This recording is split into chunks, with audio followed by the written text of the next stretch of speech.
இலக்கிய தரம் உங்களுக்காக. மேலும் அமைப்புகள் நடத்தி நெல்லை தமிழின்பால் இளைஞர்களை ஈர்த்து கொண்டிருக்கும் சுத்தமல்லி திருவள்ளுவர் பேரவை தலைவர் ஐயா அவர்களுக்கும் எனது மனமார்ந்த வணக்கத்தினையும் நன்றியையும் தெரிவித்துக் கொள்கிறேன். ஒரு கவிதை தொகுப்பு, 6வது கவிதை தொகுப்பு, ஆறுமுகத்தம்மாளின் மகனுக்கு கிடைத்திருக்கக்கூடிய ஒரு அரிய வாய்ப்பு. எங்க அம்மா பேர் ஆறுமுகத்தம்மாள். இந்த 6 மேல எனக்கு ஒரு லைக் உண்டு எப்பவுமே. இந்த 6வது கவிதை தொகுப்பு வந்து முழுக்க முழுக்க காதலை சுமந்த ஒன்று.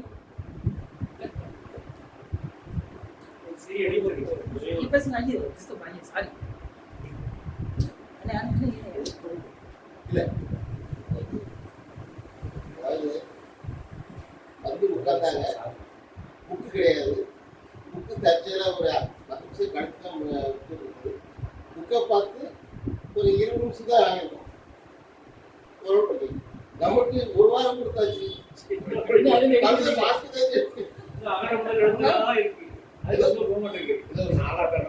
இது ஒரு சக்தி கழி கொண்டாந்தது. சக்தி போட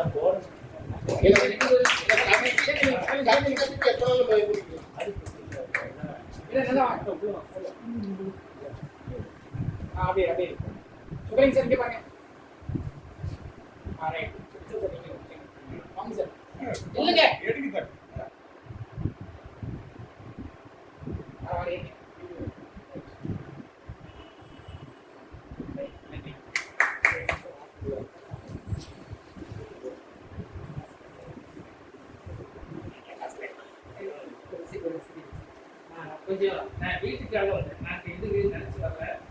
போலீஸ்ல வந்து அரிசி வந்ததுக்காக வந்திருந்தேன். வந்த உடனே அப்படி நான் படிக்கிறத செத்து போயிருக்கேன். அதான் அது ஒரு காலத்துல தான் நான் படிச்சேன்.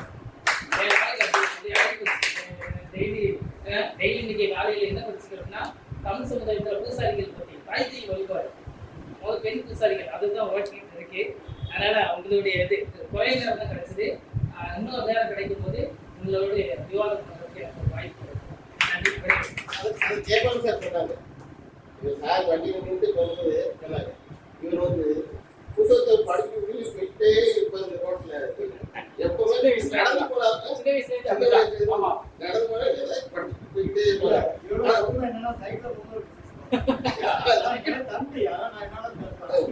அதான் அந்த வாசிப்பு தான் வாழ்க்கை வருது.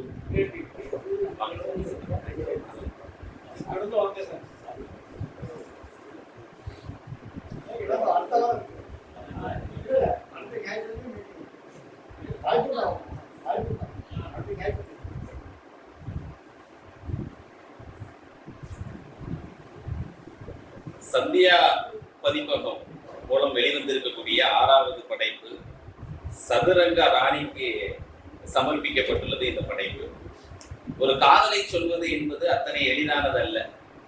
இந்த பிப்ரவரி 14 ஒரு காதல் கவிதை நான் எழுதினேன். பொதுவாக முகநூல்ல காதல் கவிதைகள் அதிகம் எழுதி பழக்கம் இல்லை. முகநூல்ல ஒரு காதல் கவிதையை வந்து எழுதினேன். அதுல கடைசியில முடிக்கும் போது என்ன எழுதியிருந்தேன் அப்படின்னா, ஒரு நண்பர்களுக்கு தெரியும், உன் கூந்தல் சுமந்த அந்த ஒற்றை ரோஜா இன்னும் அவள் கூந்தல் சுமந்த அந்த ஒற்றை ரோஜா இன்றும் உங்களோடு இருந்தால் நாமும் காதலின் பொன் வீதியில் அப்படின்னு முடிச்சிருந்தேன். ஒரு 2 நாள் கழிச்சு பிப்ரவரி 16 தான் என் மனைவிட்டு அதை வந்து வாசிச்சு காட்டினேன். அந்த கவிதையை ஒரு 10-12 வரிகள் தான் வாசிச்சு காட்டும்போது கடைசியில அவன் கூந்தல் சுமந்த அந்த ஒற்றை ரோஜா இப்போதும் உங்களுடன் இருந்தால் நாமும் காதலின் பொன் வீதியில் சொன்னோட வீடு பூரம் தேட ஆரம்பிச்சு அந்த ரோசா ஏதாவது சருகா காஞ்சி போய் எங்கேயாவது கிடக்கிறேன். பிரச்சனை அங்கதான் வருது. இப்ப என்னன்னு பாத்தீங்கன்னா 102 கவிதைகள் இந்த 7 நாட்களும் இந்த புத்தகத்தை என்னோட இந்த கங்காரு குட்டியை தூக்கிட்டு போற மாதிரி தூக்கிட்டு போயிட்டு வந்திருக்கேன். இங்க இருந்து தென்காசிக்கு தினமும் ரயில் பயணத்தில் இந்த புத்தகங்களோடு. இதுல என்ன பெரிய கொடுமைன்னா, சகோதரி அழகா சொன்னாங்க, சொன்னோல்லியம்மையார் என்னன்னா, அந்த புத்தகத்தின் அந்த அட்டை வடிவமைப்பு இருக்கு பாருங்க, அப்பப்பா அந்த பெட்டியில இருக்கிற எல்லாரையும் ஒரு தடவை இந்த புத்தகத்தை கையில வாங்கி பார்க்க சொல்லுச்சு. அதுதாங்க ஒரு ஒரு படைப்பாளியின் முதல் வெற்றி எங்க இருக்கு அப்படின்னு பாத்தீங்கன்னா, அந்த புத்தகத்தின் அட்டையில் உள்ளது. அது எப்படின்னா, இதுல நீங்க ரொம்ப நுணுக்கமா நீங்க பாத்தீங்கன்னா, அந்த அவளை வந்து அந்த தோளோடு சேர்த்து அமைச்சிருக்கு பாத்தீங்களா, அந்த கரம் கூட கிடையாது. இன்னொரு கரத்தை பாருங்க, அது வந்து அந்த தலையை தன்னோடு சேர்த்து தாங்கி கொண்டு இருக்கிறது. அதுதான் இதோட சிறப்பு. அந்த 4 விரல்கள் தெரியுது பாருங்க, அதுவே இந்த கவிதை புத்தகத்திற்கு கிடைத்த முதல் வெற்றி.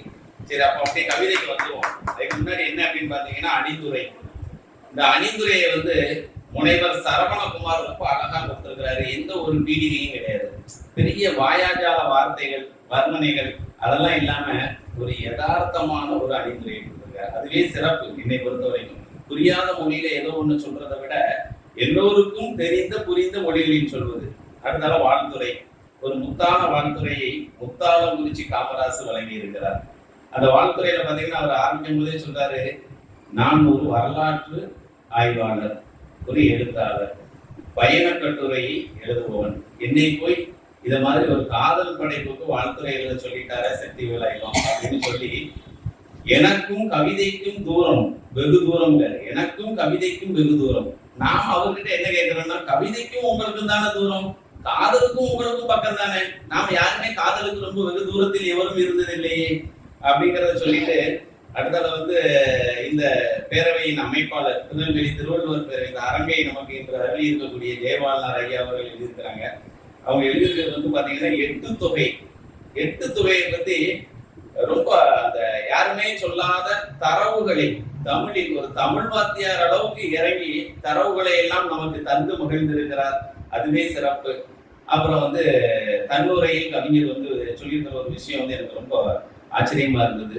இந்த கவிதை தொகுப்பை வழங்குவதற்கு முன்னால் என் மனதில் இருந்தது என்னவென்றால், சங்க தமிழில் இந்த கவி தொகுப்பு வெளிவர வேண்டும், சங்க தமிழுக்கு ஒப்பான ஒரு நவீன யுக கவிதையை நான் படைக்க வேண்டும் என்ற ஆவலோடு இதை எழுதினேன் அப்படின்னு இருக்காரு.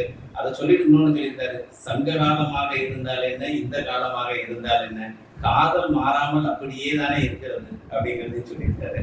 அப்புறம் வந்து பாத்தீங்கன்னா இதுல வந்து குடும்ப உறவுகளோட பெயர் எல்லாம் சொல்லியிருக்காரு. அது வந்து ரொம்ப நான் வந்து ரொம்ப லைச்சு பார்த்தேன். அதாவது அம்மாவின் பெயர் மங்கை, அப்பாவின் பெயர் மன காவலன், அதுல பார்த்தீங்கன்னா தங்கை சிவலட்சுமி, அது நம்ம வீட்டுல இருக்கக்கூடிய லட்சுமிங்கிற ஒரு சாதாரண பெயர் தானாலும் தங்கையின் கணவர் இந்த அத்தானின் பெயர் என்று சொல்லியிருக்கிறதா ரொம்ப வித்தியாசமான பெயர் உதிர வாசகம் என்ற ஒரு விவசாயி வந்தார் அலுவலகத்துக்கு. அவர் பேரை எழுதும் போது நான் பார்க்க உருதமாடன் பேர் பாருங்க, உருதமாடன் உருதமாடன். நான் என் பக்கத்துல ஒரு தமிழ் ஆர்வலர் சிறந்த வாசிப்பாளர் வந்தார், அவர்கிட்ட கேட்டேன், இவருக்கு தெரியாத அளவுக்கு அவர்கிட்ட கேட்டேன், என்னையா இருக்கு உருதமாடன் இருக்கு அப்படின்னு. இன்னும் சாதாரணமா சொல்லிட்டீங்க. அந்த உருதங்கிறது உதிரம் அப்படிங்கிற வார்த்தை வந்து மருவி வந்த ஒரு பெயர். அப்ப அது என்ன மாடன், மாடு என்றால் செல்வம். அதாவது உதிரத்துக்கு நிகரான செல்வம் பெற்றவன் அப்படிங்கிற ஒரு உன்னதமான பெயர் அது. காலப்போக்கின் மருவி உருதமான இந்த உதிர வாசகம் அப்படிங்கிற பெயரை கேட்டவங்க எனக்கு மனதிற்குள் அவ்வளவு ஒரு குறிப்பு. ஸ்ரீநிதி ஸ்ரீமதி அவர்கள் வந்து நகைச்சுவையோடு அந்த தாய்மாமனை அணுகக்கூடிய பாங்கையும் வந்து இந்த புத்தகத்தில் சொல்லி மகிழ்ந்திருக்கிறார். இதுக்கப்புறம் வந்து பிரபு சார் சொன்னாங்க ரொம்ப அழகா, அன்னைக்கு இந்த நூல் வெளியீட்டு விழா அன்னைக்கு சொன்னாங்க, எனக்கு இந்த ஒட்டுமொத்த புத்தகத்தில் பிடித்திருப்பது பயன்படுத்தப்பட்ட ஒரு வார்த்தை கோட்பாடற்ற தேநீர் அப்படின்னாங்க. நேற்று திருமதி பிரியா பிரபு அவர்கள் வந்து ஒரு புத்தகத்தை திறனாய்வு செஞ்சாங்க, தமிழ்நாடு கலை இலக்கிய பெருமன்றம். அந்த இதுலயும் ரொம்ப அழகா அவங்க சொன்னாங்க, அந்த தேநீர் குடிப்பது போல் கவிதை புத்தகத்தை நான் வாசிக்கிறேன். ஒரு தேநீர் பருகும் போது நமக்கு கிடைக்கக்கூடிய ஒரு புத்துணர்ச்சி, வாழ்வில் எப்போதெல்லாம் நாம் சோர்ந்து போகிறோமோ அந்த நேரத்தில் நமக்கு ஒரு தேநீர் தேவைப்படுகிறது. அந்த தேவையை இந்த கவிதை தொகுப்புகள் நமக்கு வந்து பூர்த்தி செய்கின்றன அப்படின்னு சொன்னாங்க. இந்த கோட்பாடற்ற அப்படிங்கிற ஒரு வார்த்தையை சொல்லும் போது நான் இன்னொரு விஷயத்த சொல்றேன், உங்களுக்கு அது ஏற்புடையதா இருக்குமா இல்லையான்னு தெரியல. எங்க அப்பாவுக்கும் அம்மாவுக்கும் கல்யாணம் ஆகி 7 வருடங்கள் கழிச்சுதான் நான் பிறந்தேன். அதனால வந்து என்ன ஒண்ணும் அதனாலலாம் ஒண்ணு இல்லை. நீங்க வந்து இந்த ஒரு கோட்பாடற்ற தேநீரை அவர்கள் பருகி கொண்டு இருக்கட்டுமே, நீங்க ஏன் வந்து குழந்தைய உடனே பெற்றுக்கோங்கன்னு அவசரப்படுறீங்க? தாலாட்டு பாட்டுகளை நாம் எழுதி தயாராக வைத்திருப்போம். என்று தொட்டிலில் குழந்தையை இருக்கிறார்களோ அன்று நாம் தாலாட்டு பாடவில்லை, தூண்டு இருந்து கொண்டு நாம் அழகாக பாடி ரசிப்போம் என்பதை சொல்லிக்கொண்டு, அந்த ஒருத்தருக்கு வந்து வாழ்க்கையில கொடுக்கக்கூடாத ஒரு நெருக்கடியாக அந்த தாலாட்டு சீக்கிரமே கேட்க வேண்டும் அப்படிங்கிறது வந்து என்னை பொறுத்தவரை இது ஒவ்வொருத்தருக்கும் மாறுபட்ட உணர்வு. ஒரு தாய் தகப்பனோட பார்வை வேறமா இருக்கும், வேற பேத்தியை கொஞ்சம் இருந்தாலும் இது வந்து இத்தனை காதலை சுமந்து கொண்டு இருக்கிற ஒரு நபருக்கு வந்து அவ்வளவு வேகத்தில் ஒரு குழந்தை வந்து நம்ம வந்து நெருக்கடியா அவர்களுக்கான சில ஸ்பேஸ், சில வெளிகள் வந்து இருக்கும். அவர்கள் அதை வந்து பயணிக்கட்டும், காதலோடு உழவட்டும் என்று சொல்லிக்கொண்டு ஒரு கவிதை, ரொம்ப அருமையான கவிதை. 8வது கவிதையாக இதுல இருக்கு சட்டம் அப்படிங்கிற தலைப்பிடப்பட்டு வழங்கப்பட்டிருக்கக்கூடிய ஒரு கவிதை. அதுல வந்து சாதாரண கண்ணை சொல்றாரு, அப்புறம் நெற்றி கண்ணை சொல்றாரு, ஓரக்கண்ணை சொல்றாரு, மனக்கண்ணில் முடிக்கிறார். நீங்க பாத்தீங்கன்னா அந்த கவிதையில அவர் எழுதும் போது அவ்வளவு யோசிச்சிருப்பாரான்னு எனக்கு தெரியல. சொல்றாரு, அந்த கண்கள் வந்து என்னை பார்க்கும்போது என்னை பார்ப்பார்னு ஒரு கவன ஈர்ப்பு தீர்மானத்தை கொண்டு வருதான். வீட்டுக்குள்ள ஓகக்கூடிய ஒரு பெண்மணிக்கு இத்தனை ஒரு 102 கவிதைகள் அடங்கிய ஒரு தொகுப்புங்கிறது பெரிய விஷயம். மனைவியை ரசிப்பதுதான் வாழ்க்கையிலே கடினமான ஒன்று. அவர் சொல்லிட்டு போனார், போற வழியில ஆண்கள் சைட் அடிச்சுட்டே போவாங்கன்னு இதுக்கு முன்னாடி பேராசிரியர் வந்து சொல்லிட்டு போனாரு. இருந்தாலும் மனைவியின் மீதான காதலை செலுத்த நினைப்போருக்கு இதைவிட மகத்துவமான ஒரு புத்தகம் கிடைத்திருக்க வாய்ப்பில்லை என்று அவர் சொல்றாரு. அப்படி அந்த கவன ஈர்ப்பு தீர்மானத்தை கண்கள் வந்து போட்டுட்டு இருக்கு. அதை நான் கவனிக்காத மாதிரி போயிட்டு இருக்கேன். உடனே ஒரு கோபத்தின் உச்சிக்கு ஈசன் போல நெற்றி கண்ணை திறக்கிறார். அந்த சூடு என்னை தொடுகிறது. உடனே நான் வந்து என்ன பண்றேன் அப்படின்னா திரும்பி பார்க்கிறேன். அந்த சட்டங்கள் எல்லாமே வந்து அந்த மணக்கண் திறக்கும் போது தகர்ந்து விடுகிறதுன்னு சொல்லி முடிச்சிருக்கிறாரு. அந்த கவிதையை நான் வந்து வாசிக்கிறேன். வாசிக்கும் போது இன்னும் கொஞ்சம் ஒரு அழகா இருக்கும். அவளை கவனிக்காதது போல் நான் சென்ற போதெல்லாம் கவன ஈர்ப்பு தீர்மானம் கொண்டு வந்தது அவள் கண்ணில். அப்போதும் நான் கண்டுகொள்ளாதது போல் நடந்து கொண்டேன். நான் அவளை மட்டும் கண்டிப்பாய் கண்டிடவே கடுமையான சட்டம் ஒன்றை அவள் நெற்றிக்கண் இயற்றி பிறப்பித்தது. உடனே சுட்டது மனசு. அவளை கண்டது என் ஓரக்கண். இனி சட்டத்தை மீறிடுமோ என் மனக்கண். கைத்தட்டுங்க. நல்ல ஒண்ணு இல்லை, சந்தோஷப்படுவார்.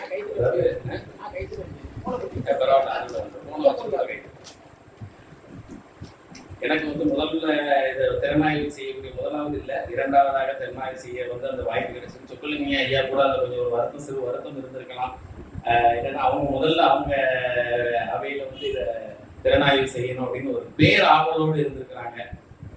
சரி, இப்போ வந்து ஐம்பூதங்களே ஒரு கவிதை. அது வந்து 11வது கவிதையில வந்து ஐம்பூதங்களையும் வந்து சொல்லியிருக்கிறாரு. ஐம்பூதங்களும், அதாவது நீர், நிலம், நெருப்பு, காற்று, ஆகாயம், இது எல்லாமே போதிக்கக்கூடியது எதுதாங்கிறாரு? அன்புங்கிறாரு.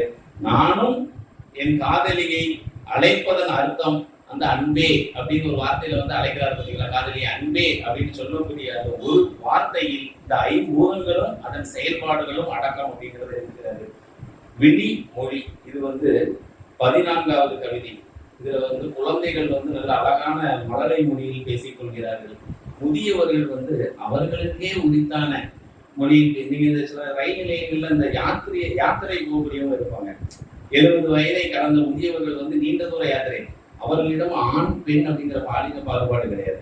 அதை உணர முடியும். அவங்க வந்து ஆண் பெண் எல்லாம் கிடையாது. எல்லாரும் ஒன்னாதான் உட்காந்துருப்பாங்க, ஒன்னா சாப்பிடுவாங்க. எந்த ஒரு பேதமும் இல்லாமல் ஆன்மீகம் என்ற ஒற்றை தளத்தில் இயங்குவார்கள். அந்த மாதிரி எல்லாம் சொல்லிட்டு அவங்களுக்கான வார்த்தையெல்லாம் இருக்கு. ஆனா உனக்கும் எனக்குமானது எந்த ஒரு பாஷையும் இல்லாத அந்த விழி பேசுகின்ற மொழி அப்படிங்கிறத சொல்லி கொடுத்துருக்கிறாரு. அப்புறம் ஒரு நாள் ஒரு கனவு, இது ரொம்ப ரம்மியமானது. இந்த ஒரு நாள் ஒரு கனவு அப்படிங்கிற இந்த ரம்மியமான ஒரு கவிதையில என்ன சொல்லியிருக்காங்கன்னா பிரம்ம முகூர்த்தம் அப்படிங்கிற ஒரு விஷயம் இருக்கு. அந்த பிரம்ம முகூர்த்தம் அப்படிங்கிறது தான் இல்லறம் எனும் நல்லறம் போன்றக்கூடிய ஒரு நேரம். அதை சொல்லியிருக்கிறாரு. அது ரொம்ப அதிகமாக பேசுவதற்கு இல்லை. அப்புறம் நெருக்கம் அப்படிங்கிற ஒரு கவிதை, எல்லாருமே இதை வாசிட்டாங்க அப்படின்னு சொல்லியிருக்கிறாங்க. இது மாதிரி நான் இன்னொரு கவிதையை சொல்லிக்கிறேன். எனக்கு இது ரொம்ப பிடிச்ச ஒரு கவிதை. என்னன்னா, யார் அழகி, இதுக்கு முன்னாடி பேசிட்டு போன பேராசிரியர் வந்து உளவியல் ரீதியாக இந்த புத்தகத்தை அணுகுங்க. நீங்க வந்து இப்ப நாங்கெல்லாம் வந்து அந்த ஆசிரியர் பயிற்சி மேற்கொள்ளும் போது அந்த சைல்டு சைக்காலஜின்னு சொல்லக்கூடிய அந்த குழந்தைகளுக்கான உளவியல் வந்து படிச்சிருக்கோம். அவர் உளவியல் ரீதியாக அந்த புத்தகத்தை அணுகினாரு. நான் வாழ்வியல் ரீதியாக இந்த புத்தகத்தை அணுகுகிறேன். இதுல பாத்தீங்கன்னா, யார் அழகி, மகிழ்வுடன் தொடுகிறார் மழை துளிகளை அவன். ஒரு மழை நின்றுட்டு இருக்கு, சாலை இந்த தாழ்வாரத்துல தண்ணி விழுந்துட்டு இருக்கும். மகிழ்வுடன் தொடுகிறாள் மழை துளிகளை அவள். இல்லை இல்லை, மகிழ்வுடன் தொடுகிறது மழை துளிகள் அவளை. யார் அழகி, நீயே பேரழகி என்று நிறைவாக ஒத்துக்கொண்டு மழை துளிகள் அவளிடமே சரணாகுது. இதுதான் கவிதை. ஒரு கவிதையை எப்படி எழுத வேண்டும் என்பதற்கான நிறைய சான்றுகள், நிறைய ஆவணங்கள், ஒரு கருவூலம் போல இந்த கவித்தொகுப்பு புதைந்துள்ளது. அப்புறம் பார்த்தீங்கன்னா இந்த நெருக்கம் அப்படிங்கிற இதுல வந்து கவிதையை வாசிக்கிறேன். அது ஒரு நல்ல அருமையான கவிதை. எல்லாருமே இதை சொல்லுவாங்க என்ன அப்படின்னு அன்பு இரவல் சித்தி விளையாடம் அவர்கள் கூட சொன்னார்கள். என் வீட்டினில் ஒரு விடுமுறை தினத்தில் உணவு உண்ட வேளையில் குறை ஏறியது போல ஒரு தத்ரூப நடிப்பில் நாம்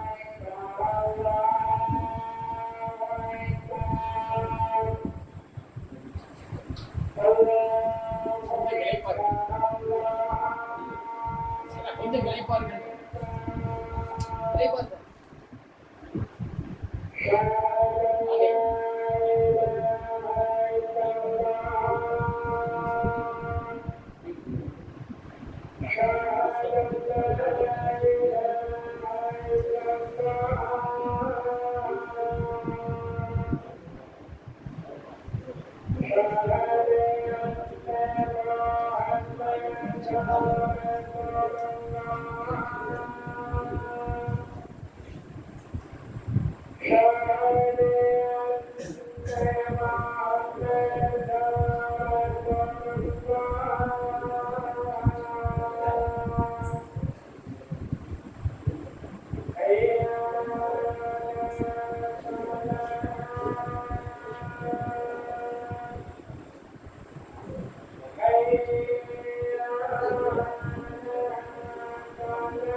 இந்த கவித்தொகுப்புல வந்து நம்ம பார்த்தோம்னா நிறைய இடங்கள்ல அந்த ஒற்றை காலில் கொக்கு வந்து தவம் இருக்கும் பாத்தீங்களா, அந்த மீனின் வருகைக்காக அது போன்ற ஒரு சொல்லாடலை வந்து 2-3 இடங்களில் வந்து கவிஞர் வந்து பயன்படுத்தியிருக்கிறாரு. அப்புறம் செல்வமணி ஐயா வந்து ஒரு அன்னைக்கு இந்த நூல் வெளியீட்டு நாளுக்கு ஒரு கவிதையை வாசிச்சு காட்டினாங்க. 2 கவிதைகள், ஒன்று வந்து புரிந்த கவிதைன்னு 5வது பக்கத்திலையும், இன்னொன்று வந்து ஒப்பந்தம் அப்படிங்கிற ஒரு கவிதை 30வது பக்கத்திலேயே இருக்கு. நானும் எனக்கு கிடைத்த அந்த சந்தர்ப்பத்துல அதை வந்து வாசிச்சு பார்த்தேன். எனக்கு புரிகிற மாதிரி இல்லை. கவிஞருக்கும் அந்த கவிஞர் எடுத்துக்கொண்ட கருப்பொருளான ஜனனி அவர்களுக்கும் அது வந்து புரிஞ்சிருக்கு. அதனால அவர்கள் வந்து அந்த கவிதையை வந்து அந்த கவிதைக்கு முக்கியத்துவம் கொடுத்திருக்கிறார். அப்புறம் வந்து பாத்தீங்கன்னா நம்ம எதிர்வினை ஆற்றாங்கன்னு நினைச்சேன். பல இடங்களில் இந்த கவிஞர் என்ன சொல்லியிருக்கிறாருன்னா, இந்த ஆண் வர்க்கமே எப்படித்தான் பெண்களை வர்ணிக்கும் போது, காதலை எடுத்து சொல்லும் போது தன்னை மிகவும் எளியவனாகவும் பலம் குறைந்தவனாகவும் தன்னை வந்து ஏதுமற்றவனாகவும் காட்டிக்கொண்டு எல்லாமே அவன்தான் அப்படின்னு இந்த கொஞ்ச நேரத்துக்கு முன்னாடி பேசின பேராசிரியர் கூட அதான் சொன்னாரு. திருமணங்களில் பிற்காலத்தில் வந்து லைப்புத்தன்மை குறைவதும் கூட இதனால் தான். ஆனா இதே கவிஞர் இன்னொரு இடத்துல பல இடங்கள் இப்படிதான் சொல்லியிருக்காரு. இவரை எளியவராகவும் அவளை வந்து உயர்ந்த நிலையிலும் வைத்து அழகு பார்த்திருக்கிறார். சரி, ஆனா இதே கவிஞர் இன்னொரு இடத்துல சொல்றாரு, அந்த கவிதைக்கு பேர் வந்து முழுமை. 43வது கவிதையாக இந்த புத்தகத்தில் இருக்கு. இந்த முழுமைங்கிற இடத்துல என்ன சொல்லியிருக்காரு, இந்த உமையொரு பாகன், இன்னொன்று வந்து அர்த்தநாரீஸ்வரர். இது சிவபெருமான வந்து நம்ம சொல்லக்கூடிய 2 வார்த்தைகள், உமையொரு பாகன், அர்த்தநாரீஸ்வரர். இந்த வார்த்தைகளை எப்படி சொல்லியிருக்காருன்னா, முழுமை அப்படின்னு ஒரு இடத்துல வந்து சொல்லிட்டு, இல்லறமையும் நல்லறத்தில் நான் அவளாகவும் அவள் நானாகவும் முழுமையாகவே மாறிவிடுகிறோம். இது நல்ல கவி, திருமணமான அனைவருக்கும் தெரியும். அந்த ஊடலின் போது ஒரு பெண் ஆண் தன்மையையும் ஒரு ஆண் பெண்ணின் நிகழ்வையும் பெற்றுக்கொள்கிறான் அப்படிங்கிறது வந்து இந்த காதல் தொகுப்புல ரொம்ப அழகா வந்து சொல்லியிருக்கிறாரு. இதில் உள்ள உண்மை நான் விளக்காமலே புரியும். பட்டாம்பூச்சிகள் ஆங்காங்கே இந்த கவிதை நூலுக்கு பறக்கின்றன. முதலின் சில இடங்கள்ல அது பறந்து அப்படி என்கிட்ட வந்துட்டு போகும்போது அதன் வண்ணத்தை என் மீது குறைத்து காதல் ஓவியத்தை தீட்டி விட்டு போகின்றது அப்படின்னு. அப்புறம் இன்னும் வந்து பார்த்தீங்கன்னா சக்தி, அந்த சிவன் சக்தி ஒருவேளை வந்து அம்மையப்பர் குடியிருக்கக்கூடிய ஒரு நகரத்தில் பிறந்திருப்பதனாலவோ என்னவோ தெரியல, சிவனையும் சக்தியையும் வந்து பல கவிதைகளில் வந்து உயர்த்தி பிடித்திருக்கிறார். அது வந்து வாழ்வியலை சொல்வதற்காகவும் அப்படிதான் நம்ம வந்து அதை எடுத்துக்கணும். காற்றில் ஆட்டம் போட்ட இறகு, இதுக்கு வந்து ஒரு கவிதை அவளின் வாழ்க்கை. இந்த அவளின் வாழ்க்கைங்கிற கவிதையை படிக்கிறதுக்கு முன்னாடி இன்னைக்கு காலையில இந்த புத்தகத்தை நான் ஏற்கனவே 2-3 நாளா 102 கவிதைகள் இருக்கு பார்த்தீங்களா, அவ்வளோத்தையும் படிச்சிடணும். திடீர்னு அவர் வந்து அண்ணன் இந்த 49வது கவிதை நீங்க படிச்சீங்கன்னு கேட்கும்போது இல்லை நான் இன்னும் அதை தொடரல அப்படின்னா அதை திறனாய்வு செய்யக்கூடிய ஒரு திறனை வந்து நான் இழந்துருவேன் அப்படிங்கிறதுனால அத்தனையும் படிச்சாச்சு. இன்னொன்று காதல் கவிதைகளை வந்து அவ்வளவு வேகமாக கடந்து போகக்கூடாது. காதல் என்னும் மென்மையான உணர்வை வந்து இவ்வளவு வேகத்துல கடந்து போகக்கூடாதுங்கிறது நானும் உணர்ந்த ஒன்று தான். அந்த எங்க பாஸ்கர தொண்டைமாந்தர் இந்த டவுன்ல இருக்கு. அதாவது தோமுசி ரகுநாதன் சாகித்ய அகாடமி விருதாலும் தோமுசி ரகுநாதன் அவர்களது நூற்றாண்டு கொண்டாடப்பட்டவர். அவரோட அந்த தெரு வழியாக இன்னைக்கு காலையில நான் இருசக்கர வாகனத்துல வந்துட்டு இருக்கேன். அப்போ ஒரு கோடி இறகு பறந்து போகுது. ஒரு 4-5 வயதுக்கு உட்பட்ட ஒரு குழந்தை வந்து பெண் குழந்தை இந்த கோடி இறகுக்கு பின்னாடியே ஓடுது. அது காற்றில் பறந்து ஓடுது. நான் வீட்டுக்கு வந்து சொல்றேன், இது நிஜமான ஒன்று. நான் இந்த கவிதை தொகுப்பை எடுத்து மீண்டும் தொடர்கிறேன். அதில் நான் படித்த விஷயம்தான் இது அவளின் வாழ்க்கை. இந்த அவளின் வாழ்க்கையில் என்ன பண்றாரு அப்படின்னா, ஒரு காகம் வந்து விட்டு போகிறது, அதன் சிறகாக இது இருக்குமோ அப்படிங்கிறார். அந்த உதிர்ந்த ஒரு சிறகை இவர் எப்படியெல்லாம் பார்க்கிறாருன்னா, வீட்டுக்கு ஒரு காகம் வந்துட்டு போச்சு, அது இறகாக இருக்குமோ, அதற்கு பின்னாடி ஒரு பருத்து வானத்தில் வட்டமடித்ததே, அதன் இறகாக இருக்குமோ. 3வதாக சொல்கிறார், என் தோளின் மீது ஒரு குயில் அமர்ந்து சென்றது, அதன் இறகாக கூட இருக்கலாம் அப்படின்னு சொல்லிட்டு இருக்கும் போதே திரும்ப அவருக்கு ஒரு பொறி தட்டுது, ஒரு உள் உணர்வு அவருக்கு சொல்லுது, இல்லை இல்லை, இது அவளின் வாழ்க்கை. அவளின் வாழ்க்கை அத்தனை மென்மையானது. நம்மை நம்பி ஒரு பெண் நம் வீட்டுக்கு வந்துட்டாங்கன்னா அவளின் வாழ்க்கை ஒரு மெல்லிய சிறகை போன்றது. அது எங்கெல்லாம் போகிறதோ அங்கெல்லாம் பின்னால் அவன் போனான் என்றால் அந்த குடும்பம் வந்து மிகவும் மகிழ்ச்சியாகவும் சிறப்பாகவும் இருக்கும். அதுதான் ஒரு வாழ்க்கைக்கு தேவையான ஒரு காதலாக இருக்கிறது அப்படின்னு சொல்லிட்டு அதுல வந்து மச்சினி கவிதை ஒண்ணு, மச்சினி அப்படின்னு ஒரு கவிதை இருக்கிறது. அதுக்கெல்லாம் வந்து அசாத்திய தைரியம் வேணும். சும்மா எல்லாராலையும் அதெல்லாம் எழுத முடியாது. என்னுடைய நண்பர் ஒருவர் அடிக்கடி சொல்வார், அது ஏற்கனவே புழக்கத்தில் உள்ள ஒரு சொல்லாடல் தான். கோவில் இல்லாத ஊரில் குடியிருக்க வேண்டாம், கொழுந்தியா இல்லாத வீட்டில் பெண் எடுக்க வேண்டாம். நான் வந்து அதிர்ஷ்டமற்றவன், அவர் அதிர்ஷ்டசாலி. ஐயா பிரபு எப்படின்னு எனக்கு தெரியல. அதிர்ஷ்டமற்றவர் என்னை போல. இப்போ வந்து தலையாட்டி நீங்க அதிர்ஷ்டசாலி. ஏப்பா 5 கொழுந்தியா?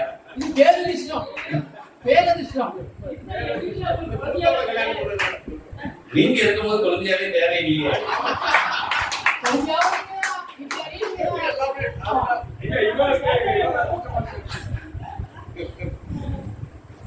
அதாவது ஒரு மகிழ்வான தருணம். இதுல வந்து இந்த கவிதை தொகுப்புலேயே நான் ஒரு இண்டு போட்டு வச்சிருக்கேன். முக்கியமான கொஸ்டின் கணக்குவாதியா இருந்து சொல்லியிருப்பாரு, இந்த சமூக வருங்க அப்படின்ட்டாரு. நம்ம அதை ஒரு இண்டு போட்டு ஒரு 4 டாட்டை வச்சிருக்கோம் பார்த்தீங்களா, அத மாதிரி வச்சிருக்கக்கூடிய ஒரு கவிதை வந்து இருக்கு. இந்த கவிதை தொகுப்புல ஒரு 4 வரி தான். ஆனா எனக்கு ரொம்ப பிடிச்ச ஒரு கவிதை. இந்த கவிதை என்னன்னா, காதல் வேலி அப்படின்னு 71வது கவிதையாக அவரால் எழுதப்பட்டுள்ளது.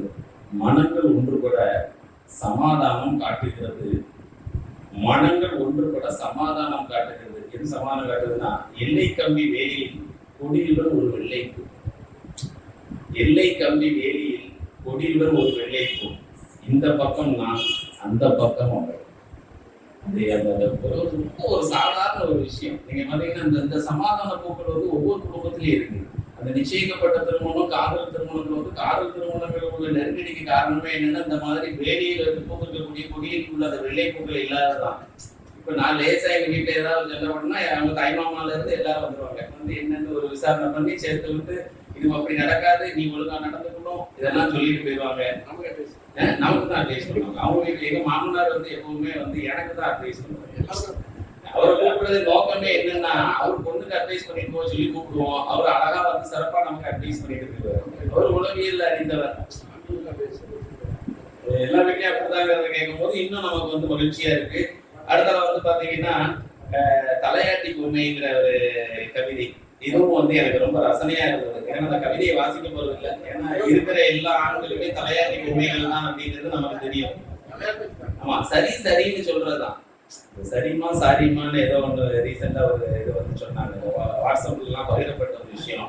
இதுல என்னென்ன சரி, என்னோட மகள் வந்து இப்போ 10ஆம் வகுப்பு படிக்கிறான். அவ சொன்னா, கடந்த மாதம் நான் வந்து இந்த தஞ்சாவூருக்கு போயிருந்தேன். ஒரு ராசராசன் மண்ணுக்கு ஒரு பயண கட்டுரையா ஒரு இ புக் அப்படின்னு சொல்லக்கூடிய ஒரு மின் நூலாக கூட அதை வந்து நான் வந்து தயார் செஞ்சிருந்தேன். அதுல வந்து பாத்தீங்கன்னா அவன் சொன்னா போகும்போதே, எப்பா தஞ்சாவூர்ல தலையாட்டி பொம்மைகள் வந்து ரொம்ப ஃபேமஸ்ப்பா, நீ அதை எனக்கு வாங்கிட்டு வந்துருப்பான்னா. நான் அந்த கோயிலுக்கு போற வாசல்லே வச்சிருந்தோம், பணம்லாம் எடுத்தேன், அதெல்லாம் பிரசுரம் பண்ணியிருக்கேன். ஆனா என்னன்னா வெளியே வர்றதுக்கு எனக்கு நெருக்கடி கொடுத்தாங்க. அலுவலகத்துல அந்த நிகழ்ச்சி துவங்கிட்டுன்னு சொன்னதுனால வேகமா வந்துட்டேன். வந்ததுக்கு அப்புறம் என் கொண்டுட்டு நான் கூட சொன்னேன், எதுக்கு தனியா ஒரு தலையாட்டி பொம்மையை வாங்கிக்கிட்டு, அப்பா தான் இருக்கிற வீட்டுல, அதை தாண்டி தாத்தா இருக்காரு, 2 பேருமே தலையாட்டி பொம்மைகள் தான். அதனால வந்து நம்ம அது பெரிய பொம்மை, இது சின்ன பொம்மை. அது குருநாதர், இது சிஷ்யர். இல்ல வீட்டுல 2 ஆண்கள் 3 ஆண்கள், அவருக்கு பையனுக்கு இன்னும் திருமணம் ஆகல, பொதுவா ஆண்கள், அவரை தனியா சொல்ல வேண்டாம்.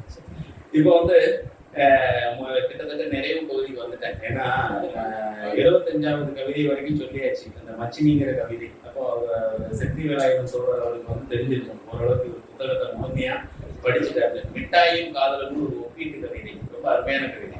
அதாவது அந்த வண்ண வண்ண மிட்டாய்கள், அந்த குழந்தைகள் விரும்பக்கூடிய மிட்டாயையும் சற்று வயதுக்கு வந்தவர்கள் வந்து ரசிக்கக்கூடிய காதல் கனவினையும், கனவு காதல்னு ஒரு அழகான ஒரு வார்த்தையை பயன்படுத்தி 2ஐயும் ஒரு ஒப்பீடு பண்ணியிருப்பாரு. சிறப்பு சிறப்பு. இந்த 102 காதலை சொல்வதற்கு 102 கவிதைகள் தேவையா அப்படின்னு நான் அந்த புத்தகத்தை முதல்ல பார்க்கும்போது, இவ்வளவு பெரிய புத்தகமா இருக்கு. இதெல்லாம் நம்ம கல்லூரிகளில் வந்து ஏதோ ஒரு டாபிக் எடுக்கும்போது அதுல இருக்கக்கூடிய அளவுக்குலாம் கனம் புரிஞ்சிய புத்தகமா இருக்கு. சரஸ்வதி பூஜைக்கு வந்து அந்த போட்டோக்கு அடியில் அந்த உயரத்தை மேம்படுத்துவதற்காக வைக்கக்கூடிய அளவுலலாம் ஒரு புத்தகம் படைக்கப்பட்டிருக்கிறது. அப்படிலாம் நான் நினைச்சுதான் அந்த புத்தகத்தை அணுகினேன். ஆனா போக போக படிக்க படிக்க பக்கங்களை புரட்ட புரட்ட எனக்கு என்ன எண்ணம் தோன்றியது என்றால், காதலை சொல்வதற்கு இதுவே காணாது, இன்னும் நிறைய சொல்ல காதலில் இருக்கிறது. வகை வகையா சொல்லியிருக்காரு. அதாவது காதல இதுக்கு முன்னாடி இதே அரங்கத்துல ஒரு புத்தகத்தை திறனாய்வு பண்ணேன். அது வந்து காதல் தோல்வியை சொன்னது, இது காதலின் வெற்றியை சொன்னது. இதே அரங்கத்தில் தோழர் சக்தி வேலாயுதம் அவர்கள் எனக்கு தந்த வாய்ப்பில் அம்மாவின் வாசம் என்ற புத்தகத்தை நிறைவு செய்யும் வேளையில் நான் சொன்னது ஒன்றே ஒன்று, அது பலருக்கும் நினைவிருக்கலாம் என்று நினைக்கிறேன். இந்த புத்தகம் அம்மாவின் வாசம், அடுத்த புத்தகம் அவளின் நேசமாகத்தான் இருக்கும் என்று சொன்னேன். இதோ வந்துவிட்டது அவளின் நேசம், அவள் மீதான நேசம். இதுல கடைசியா ஒரே ஒரு கடைசியானோட இறுதியாக இன்னும் பல கவிதைகள் பல மேடைகளில் இதிலிருந்து அரங்கேறவிருக்கிறது. காதலன் அப்படிங்கிற ஒரு கவிதை வந்து நான் ரொம்ப ரசிச்சேன். அதாவது இந்த காதலுங்கிற கவிதையை வந்து வாசிப்பு 96வது கவிதையாக இந்த காதலன். இதுவும் வந்து என்னன்னா 5 ஒரு கவிதை. ஐயா ஜெயபாலனார் வந்து ரொம்ப அருமையா அவரோட வாழ்த்துறையில சொல்லியிருக்கிறாங்க. எப்படி சொல்லியிருக்கிறாங்கன்னா, இதுல வந்து பல கவிதைகள் வந்து நெடுந்தொகையாக உள்ளது, ஒரு வார்த்தையை பயன்படுத்திருக்காங்க, நெடுந்தொகை, நெடுங்கவிதைகளாக உள்ளதுங்கிறத வந்து நெடுந்தொகையாக உள்ளது அப்படிங்கிறத சொல்லியிருக்கிறாங்க. அவள் கண்ணக்குழியில் விழுந்தவர்கள் எல்லாம் காயத்தோடு எழுந்தோடி விட்டார்கள். அவள் கண்ணக்குழியில் விழுந்தவர்கள் எல்லாம் காயத்தோடு எழுந்தோடி விட்டார்கள். இது எப்படி தெரியுதுன்னா, அவங்க கூட தப்பிச்சிட்டாங்க. நான் மட்டும் வடுவோடு அவள் காதலனாக. இது எப்படி எடுத்துக்கிற அப்படி இல்லை. நான் மட்டும் வடுவோடு அவள் காதலனாக. இது மாட்டிக்கொண்டவன் தப்பிச்சுட்டாங்கிற பார்வையில பார்க்காம இந்த கவிதையை வந்து காதல் மேலிட, உணர்வுகள் மேலிட நாம பார்க்கும்போது நமக்கு கிடைக்கக்கூடிய லைஃபே தனிதான். இதுல வந்து 33% இடஒதுக்கீடு தானே கேட்டேன் கவிதை புத்தகத்தில். 50% வரை கொஞ்ச நேரம் கழிச்சு உயர்த்தி கேட்டேன்னு ஒரு கவிதை வருது. அதுக்கப்புறம் கடைசியா சொல்றாரு, 100% உனக்கே இந்த கவிதை தொகுப்பை வழங்கி இருக்கிறேன் என அந்த கவிதையில் சொல்லியிருக்கிறார். இதுல வந்து நான் மீண்டும் சொல்லக்கூடிய விஷயம் என்னன்னா, காதலை நல்லா அற்புதமாக எழுதக்கூடிய வயது. இதை தாண்டி இந்த பட்டாம்பூச்சியும் ஒரு மலரையும் சொல்லி ஒரு கவிதை சொல்லியிருக்காரு, அதுவும் சொல்லணும். அதுல வந்து நடுத்தர மலர் இருக்குல்ல, அதுதான் அதையும் அந்த பட்டாம்பூச்சி அதுல போய் அமர்ந்து தேடி ருசிக்கக்கூடியதையும் சொல்லியிருக்கிறாரு. நான் ஒரு புத்தகத்தில் படித்திருக்கிறேன், உண்மையான காதலும் உண்மையான இல்லறம் என்னும் நல்லறம் எப்போது ஒரு தம்பதியருக்கு இடையில் ஏற்படுகிறது என்றால் 40ஐ கடந்த பின்புதான். இதுதான் நல்ல புரிதலோடு ஒரு இணைதல் மனதாலும் உடலாலும் இருக்கும் என்பதை சொல்லி இருக்கிறார். பல தத்துவார்த்த ரீதியான விஷயங்கள், உளவியல் ரீதியான விஷயங்கள், காதலை புரிந்து கொள்ள, காதலில் திளைக்க இந்த ஒற்றை புத்தகம் செம்புல பெயல் நீர் போதும் என்பதை சொல்லிக்கொண்டு வாய்ப்பிற்கு நன்றி கூறி விடைபெறுகிறேன். நன்றி, வணக்கம். எங்கள் வாழ்வு எங்கள் வளம் மங்காத தமிழ் என்ற சங்கி முழங்கு என்ற குடும்ப கவிஞர் பாரதிதாசனின் வாழ்த்துக்கள் வந்து தாமிரபரணி இலக்கிய மாமன்றத்தின் சார்பில் இன்று நிகழ்ந்து கொண்டிருக்கின்ற நூல் திறனாய்வு செங்குல பெயர்நீர் நண்பர் தம்பி சக்தி வேலாது எழுதிய செங்குல பெயர்நீர் திறனாய்வு இன்று நடைபெற்றுக் கொண்டிருக்கிறது. அழகாக திறனாய்வு செய்த நண்பர் காந்திமதி வேலன் அவர்களுக்கு எனது நெஞ்சார்ந்த நன்றியை தெரிவித்துக் கொள்கிறேன்.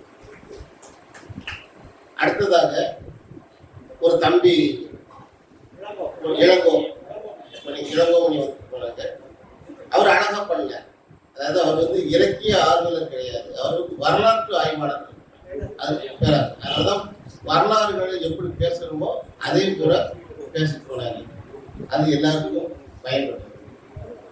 தம்பி சக்தி வேலாயுதம் எழுதிய கவிதை எதனால் ஏற்பட்டதுன்னா அது கடைசி பகுதியில கொண்டிருக்கிறது. வரி வரியாகவே நீ எழுதி தொலை என்றால் வரி வரியாய் அவளையே எழுதி தொலைக்கின்றேன் நான் என்று அந்த வார்த்தை தான் இந்த புக்கு புறப்படாது. இதுல திறனாய்வு கிடையாது. நான் எனக்கு பிடித்த இந்த கவிதைகளை படித்ததுல எனக்கு பிடித்த கவிதைகளை மட்டும் நான் வாசித்து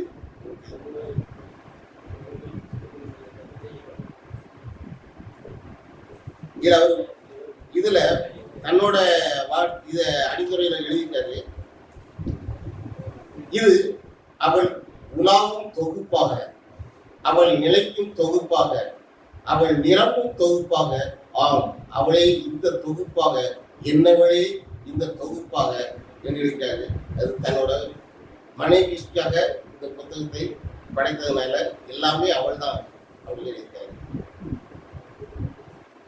மனைவியை விட கட்டியவளை காதலிக்க வேண்டும் அப்படிங்கிற ஒரே வரிதான். நம்மை கட்டியவளை நாம் காதலிக்க வேண்டும். இது எல்லாரும் சொல்லிட்டு இருந்தாங்க, தலையாட்டினாங்க. தலையாட்டுறது கிடையாது. ஆண்கள் யாருமே தலையாட்டுறது கிடையாது. நீங்கள் தலையாட்டுவது போல் இருந்தால்தான் அந்த பெண்ணானவர்களுக்கு ஒரு சந்தோஷம். காரணம் என்னன்னா 25 வயதுக்கு பிறகு நம்மிடம் வந்து சேர்கிறார். 25 வருஷம் தன்னோட அண்ணன் தம்பி அப்பா இருக்காங்க. அதுக்கு பிறகு வராங்க. நீங்க அனைத்து பெண்கள் நம்ம மனைவி அனைத்து பெண்கள் எடுத்துக்கோங்க. அதற்கு பிறகு தம் குடும்பம்ங்கிறது ஒரு 10% தான் வச்சிருப்பாங்க.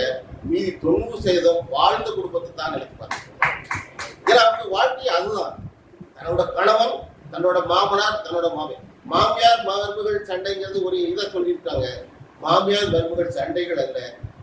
மருமகள் மகள் தன்னை விட்டு பிரிந்த பிறகு மருமகளை அந்த அளவுக்கு நேசிக்க முடியாத சில மாமியார்கள், சில விதங்களுக்குரிய மருமகள் மாமியார் எதுவுமே பிரச்சனைகள் இல்லை. அதனால பெண்களுக்கு உண்டான கவிதை தான் இது. எனக்கு பிடித்த கவிதை ஒரு மகிழ்ச்சி. கிழிந்த ஓடுகளுக்கு நடுவே விழுந்த வெளிச்சத்தில் நகரும் இலா நகராத என் விழிகள். கிழிந்த ஓடுகள் இருக்கிறது. ஓடுகள் கிழிந்த ஓடுகள் இல்லை. அது அந்த ஓடு தான். அது வந்து ஒரு மென்மையான ஓடு. அதான் பெண். மென்மையான ஓடுகள். அந்த மென்மையான ஓடுகள் தான் கிழியும். கிழிந்த ஓடுகளுக்கு நடுவே விழுந்த வெளிச்சத்தில் நகரும் நிலா நகராத என் விழிகள். நீர் தொட்டியில் விழுந்த நட்சத்திரங்கள் நான் தொடத்துட அசைந்தன ஆடின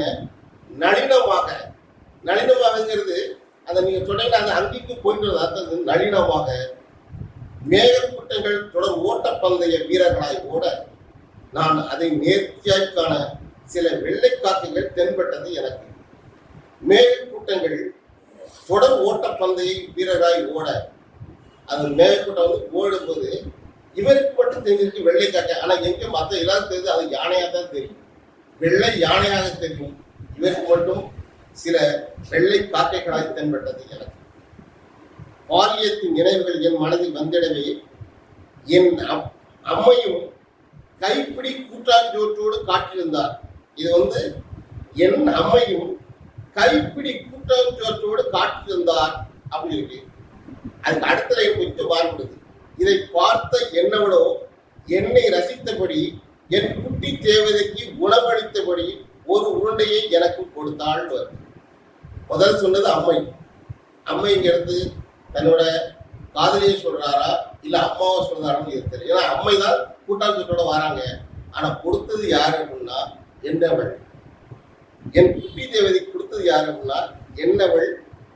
இதை பார்த்து என்னவளோ என்னை ரசித்தபடி என் குட்டி தேவதைக்கு உணவளித்தபடி ஒரு உருண்டை எனக்கும் கொடுத்தாள் அப்படின்னு. அப்ப அம்மா பாத்திரம் அதோட நிற்கிது. அம்மா கூட்டாஞ்சோட வராங்க, அது நிற்கிது. ஆனா கொடுத்தது யாருன்னா தன்னோட மனைவி தான், என்னவள் தான் கொடுத்தாள். இது இரவு கனவெனவோ கதையெனவோ நீங்கள் நினைத்திட வேண்டாம். சில கிழிந்த ஓடுகளின் ஒட்டுப்படாத மனதோறும் ஒட்டிய மகிழ்ச்சி. கிழிந்த ஓடுகள் அப்படின்னா மேல லைன் தெரியுது, வானம் தெரியுது. வானத்தை பார்த்து ரசித்தபடி எழுதின கவிதை இது. ஒட்டுப்படாத மனதோறும் ஒட்டிய எனக்கு ஒரு மகிழ்ச்சி. அடுத்த கவிதை ரயில் பூச்சி அப்படின்னு. சமிகைகள் பார்க்காமல் யாரையும் ஏற்றாமல் ஒரு காகால கவிதை என் முன் ஊர்ந்து செல்கிறது. காகால கவிதைங்கிறது மழை இது. ரயில் பூச்சி அந்த காலத்துல தான் வரும். நீங்க பார்த்தா வெயிக்காத மழை சூழல் விழுந்துச்சுனா ரயில் பூச்சி வீடுகளுக்கு வர ஆரம்பிச்சிடும். அது ஒரு காகால கவிதை என் முன் ஊர்ந்து செல்கிறது. என்னையும் அவளையும் ஏற்றிக்கொண்டு எனக்கும் அவளுக்கும் பிடித்தமான ஒரு வெளிய ரயில் பூச்சியாக, என்னையும் அவளையும் ஏற்றிக்கொண்டு எனக்கும் அவளுக்கும் பிடித்தமான ஒரு மெல்லிய ரயில் பூச்சியாக. அடுத்த கவிதை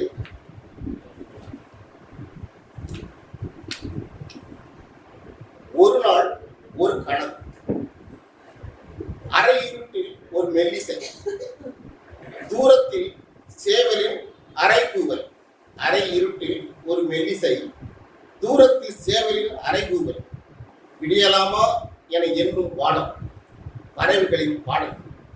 பறவைகளின் பாடல்கள் அதான் நம்ம எழுப்புறது சேவலுக்கு இருக்கலாம். ஆனா பறவைகள் தான் ரொம்ப படபடத்து தன்னோட இதை வெளியே கொண்டாடும். சேவல் ஒரு பூ கூவிட்டு அது பாட்டு பேசாம போயிடும். ஆனா பறவைகள் பறந்துக்கிட்டே இருக்கும். அந்த காலையில பாத்தீங்கன்னா ஒரு 5 மணி 6 மணிக்குள்ள அந்த எல்லா பறவைகளும் தன் கூட்டை விட்டு வெளியேறும். வெளியேறும் போது ஒரு சலசலப்பு, ஒரு படபடப்பு, அதை ரசிச்சுக்கிறாரு. அரை இருட்டில் ஒரு மெல்லிசை, தூரத்தில் சேவலின் அரைகூவல். விடியலாமா என எண்ணும் வானம். பறவைகளின் பாடல். காற்றை ரசித்துக் கொண்டு நாங்கள் விழிகளால் பேசிக் கொள்ளும் போது பிறக்கிறது குளிர் பூச்சி காற்று. காற்றை ரசித்துக் கொண்டு நாங்கள் விழிகளால் பேசிக் கொள்ளும் போது பிறக்கிறது குளிர் பூச்சி காற்று. அது வெப்ப கத்தம் ஏற்படும். பார்வையாளர் ரசிச்சுட்டு 2 பேரும் பார்வையை ரசிக்கும் போது ஏற்படக்கூடிய ஒரு உணர்வுமான காற்று அது வெப்ப காற்று. அது ஒரு ஏக்க காற்று. அந்த ஏக்க காற்று குளிர் காற்று போட்டிருக்காரு. ஆனா அது ஒரு வெப்ப காற்று. குளிர் மூச்சு காற்று. பரந்த உலகில் பறக்காத மனமாய் நாங்கள்.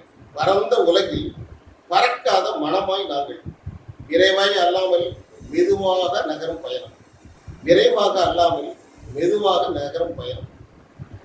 வற்றாத நதியின் ஓட்டத்தை எங்கள் ஓட்டத்தில் காண்பதும், மீன்களின் துள்ளலாய் எங்கள் துள்ளி விளையாடல். வற்றாத நதியின் ஓட்டத்தை எங்கள் ஓட்டத்தில் காண்பதும், மீன்களின் துள்ளலாய் எங்கள் துள்ளி விளையாடலும், மெல்லிய ஆடைகளின் அருஞ்சொற்பொருளில் பொதிந்த பொருளாய் அன்பில் பதிந்த நாங்கள். இது நல்ல உதாரணம். மீன்களின் துள்ளலாய் எங்கள் துள்ளி.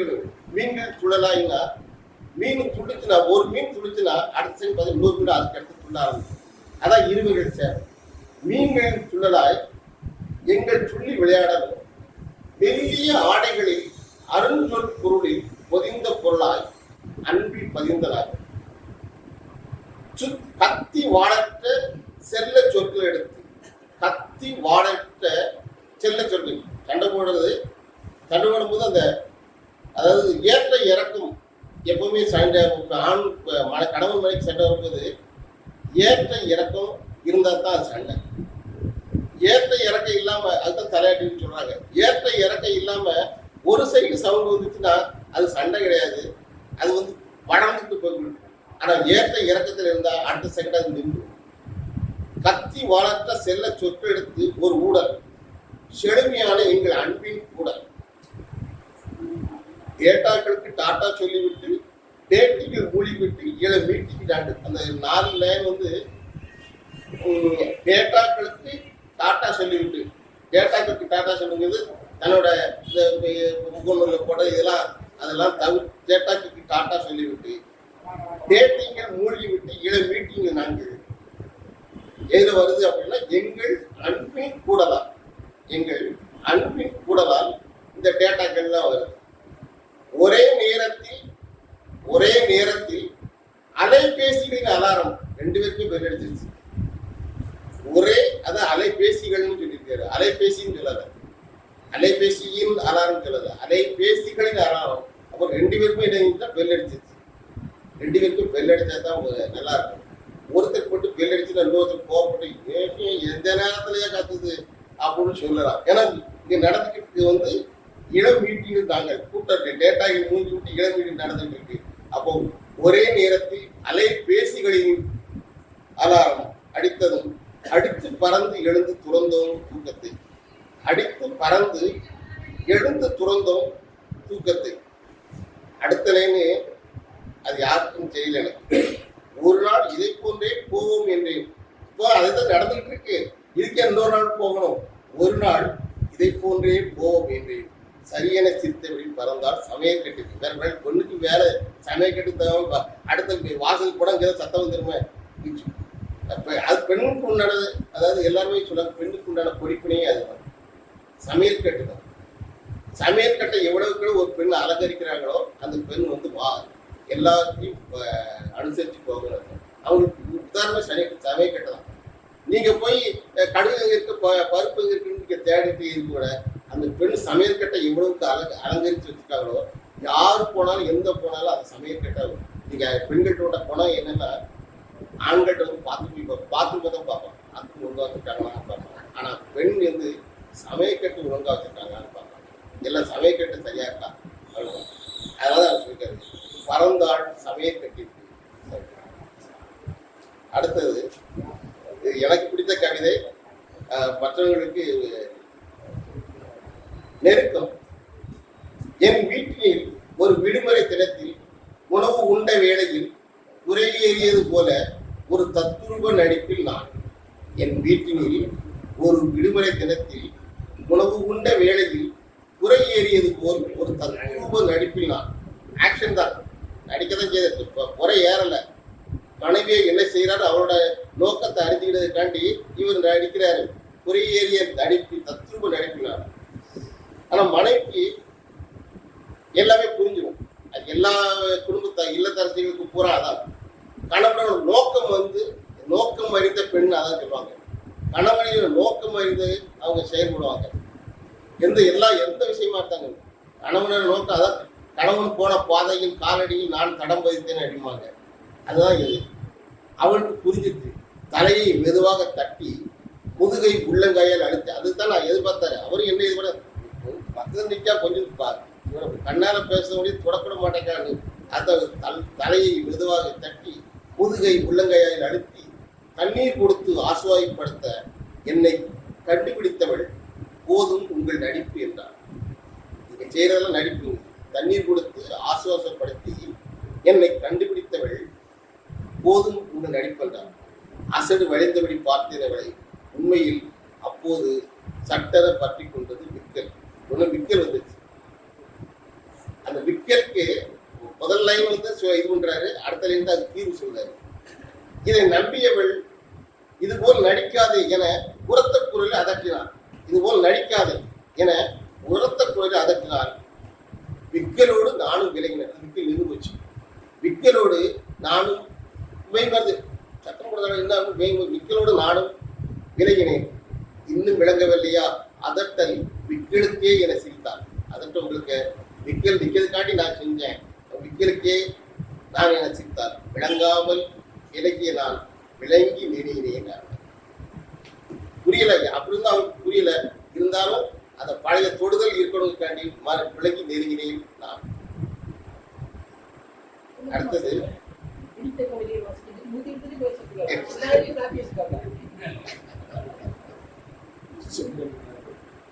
சுகந்த வாசனை. சுகந்த வாசனை மஞ்சளிலும் இளம் ஆரஞ்சிலும் மின்னி வெடித்த வெள்ளை பழத்தை நெருங்கும் போது வீழ்ந்தேன் நான் அதன் சுகந்த வாசனை. அந்த வெள்ளை பழத்தை மேலோட்டத்தை பார்த்துருக்காரு.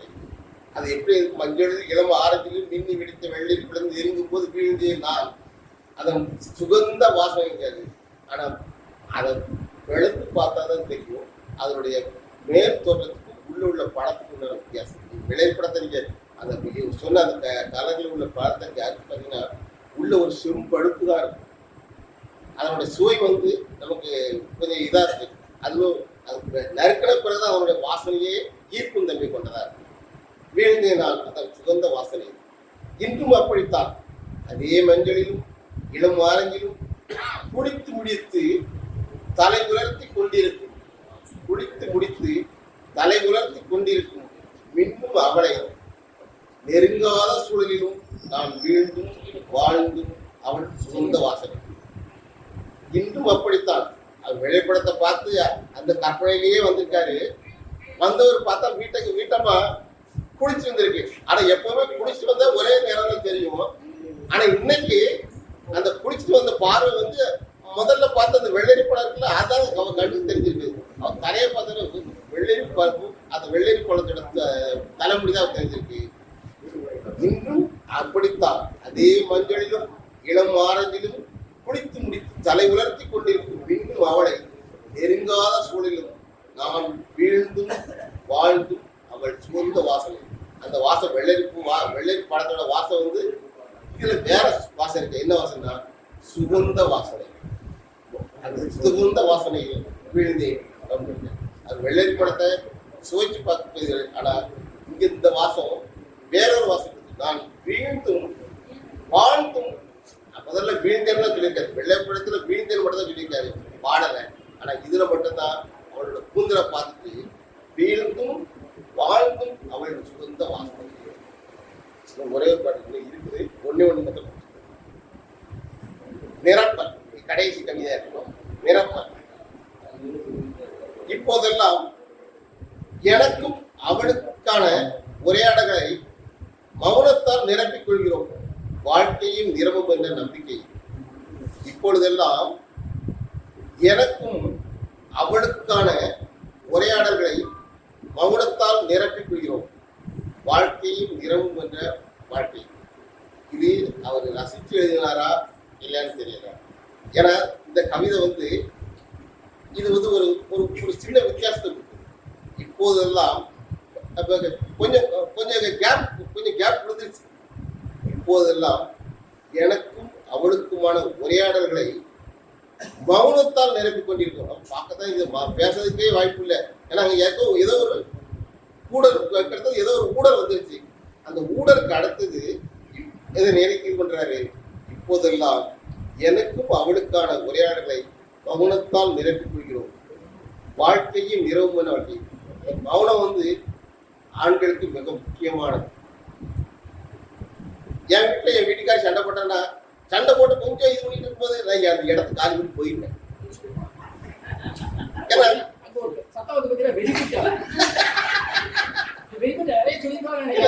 வெளியே போயிடும். அந்த வெளியே போகும்போது அந்த பெண் என் மனைவி என்ன செய்யணும்னா அதுக்கு பிறகு ஒரு 2 வார்த்தை பேசுவேன். அது மாதிரி சரி போயிடுச்சு அப்படின்னு திருப்பி வரும்போது அந்த இதுக்காது தட்டு மட்டும் ஒரு சின்ன சவுண்டு கேட்கும். அந்த சவுண்டை நம்ம காதுல இனிமையா ஏத்துக்கலாம். என்ன சவுண்டு அப்படி நம்ம கேட்கக்கூடாது. இனிமையா ஏத்துக்கிட்டோம்னா நம்ம சாப்பாடு இனிக்கும்.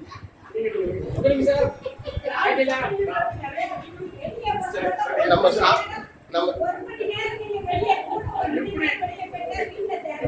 அதான் சொல்றேன். திருப்பி வரும்போது சாப்பாடு வரும். சாப்பாடு அது இனிமையா இனிக்கும். நன்றி.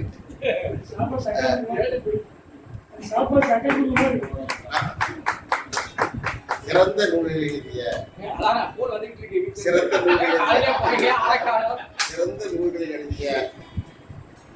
காலைல 9 மணி வீட்டு போனாரு சிறந்த ஒரு எழுதி வைத்து கொண்ட அன்பு தம்பி சக்தி வேளாளர்களுக்கு எனது நெஞ்சார்ந்த நன்றியை தெரிவித்து இத்துடன் விடைபெறுகிறேன். நன்றி.